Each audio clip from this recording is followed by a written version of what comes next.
Hey everybody, this is Jeff Wells, Walk Among Heroes. We are standing here in Sainte-Mère-Église, which is the first town liberated by the Americans on D-Day morning. We are inside the Airborne Museum, which in our opinion is one of the best museums here in Normandy. If you come, you definitely have to visit. But today we're going to take you on a brief tour of each exhibit within the museum, and there's many of them. We're going to start over here to my right with the C-47 exhibit. Let's go, everybody.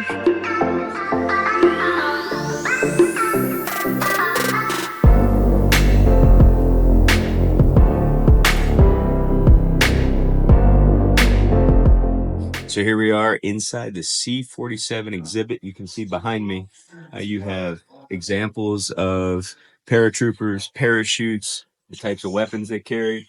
And if you follow me this way, we're standing right at the base of a C-47, which was a very iconic aircraft, which was utilized to deploy the majority of the paratroopers during the war. Coming along this way, you'll see a whole bunch of the weapons that the paratroopers use, from the M1s to the Tommy guns to the machine guns and everything in between. You'll see an actual parachute with the canopy look like you're open. And then we're going to go upstairs to take a look at the plane.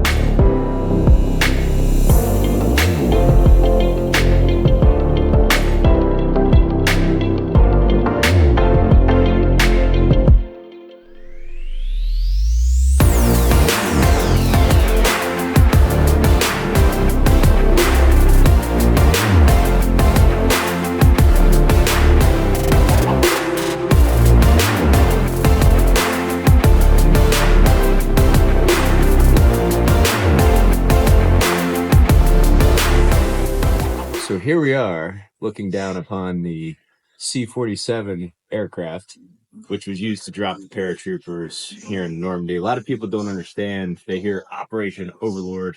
They think that Operation Overlord was the name of all different aspects of this operation. Operation Overlord was the code name for the mission as a whole, but when it comes to the paratroopers, there were two names.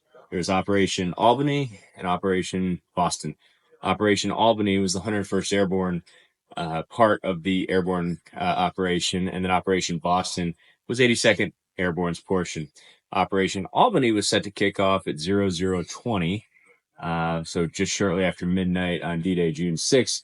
101st Airborne, their job was to secure the causeways and the exits to Utah Beach. And then an hour later, approximately 82nd Airborne was to jump in and begin taking the towns, such as Sainte-Mère-Église, which is liberated here, Sainte-Marie-du-Mont, and the other small towns behind Utah Beach.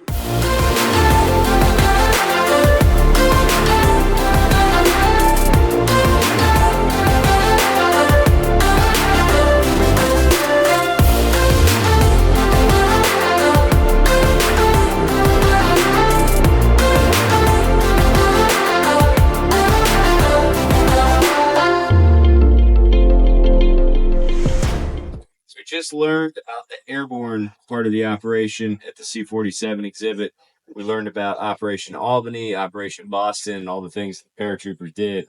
Now it's time to move on to the next exhibit and learn all about Operation Neptune. Operation Neptune was the seaborne part of Operation Overlord. For the Americans, that involved objectives at Utah Beach and Omaha Beach. Utah Beach, we had the 4th Division, followed by the 90th Division. And then at Omaha Beach, we had the 1st Division and the 29th Division, which had, as we know, a very extremely difficult time. Let's go learn more about Operation Neptune right now.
inside the second exhibit here at the museum. It talks all about Operation Neptune, which here in this part of the invasion front were located in Sainte-Mère-Église, which is right behind Utah Beach. So this whole exhibit talks about the landings at Utah Beach and then the objective of the 4th and the 90th as they turn north and make their way up towards Cherbourg, which was the ultimate objective for the invasion because it was a port which was desperately needed to bring in all the material and supplies that we would need to fuel our army's march all the way to Berlin.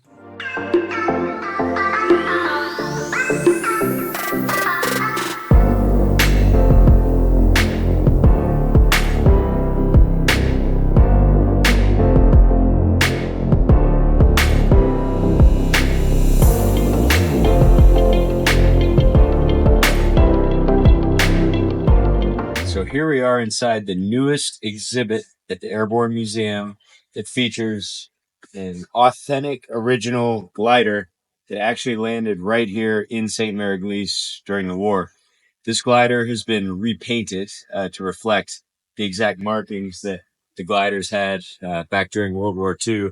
But in this building, this is the only glider that exists like this in the entire country of France.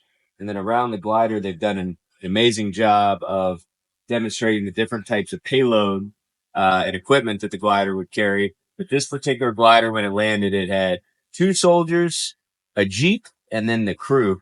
And a lot of people don't realize, but these gliders were literally made of wood. And they were towed behind C-47 planes. Once they reached a certain point, the C-47 planes would let them go, and they would literally glide and then land, but really a crash into the objective. And it was a one-way trip for these guys. They were considered part of the airborne forces, but they weren't paid jump pay or anything like that, like the parachutists.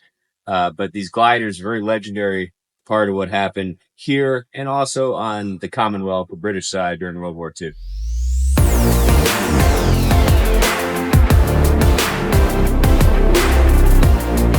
This is the 4th building here at the Airborne Museum in Sainte-Mère-Église, and this is called the Ronald Reagan Center. And this is a theater-style building that's used to host events and things like that. And actually, we've had hosted events here before. But right now, they have an exhibit that's dedicated to the relationship between Charles de Gaulle here in France, and then also General and later President Eisenhower, and the close relationship that the French had with the United States and the 2 groups of leaders. So nice little exhibit they have here during the month of June, but this building is normally dedicated to hosting events and other things.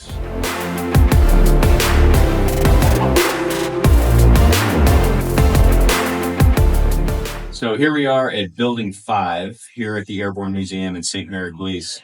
And this building is dedicated to the French civilians who lived here in Sainte-Mère-Église and in France during the occupation of the Germans in the Nazi regime. And this gentleman, Alexandre Renault, was the mayor of Sainte-Mère-Église during that time on Dday. And his wife, Simone Renault, is known as the Mother of Normandy, as she spent extensive time after the war communicating with the families of the fallen here in and around Sainte-Mère-Église.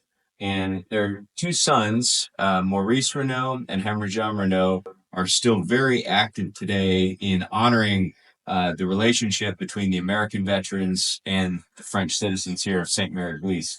Henri-Jean, who's about 90 years old, he still lives here in Sainte-Mère-Église. He was 10 or so on D-Day. And then Maurice was just a little boy. He was 2 or 3 years old on D-Day morning. He's the president of the AVA, which stands for Friends of American Veterans. And both of those gentlemen have dedicated their lives to continue to preserve the relationship between the Americans and the French. And it's really a blueprint of what we should all strive to be. And they've played a very significant role in the development of this museum.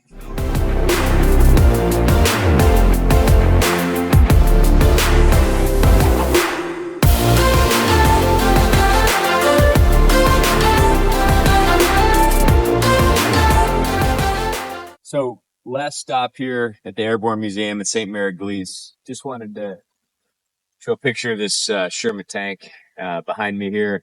There are numerous vehicles and weapons displayed here throughout the grounds of the museum. If you go this direction, you can see an anti-aircraft 88, German 88. And you can see many of these vehicles displayed throughout this amazing campus. So if you ever get the chance to come here to Sainte-Mère-Église, I know we brought you a little preview today of the various exhibits, but definitely come here and see these amazing things for yourself.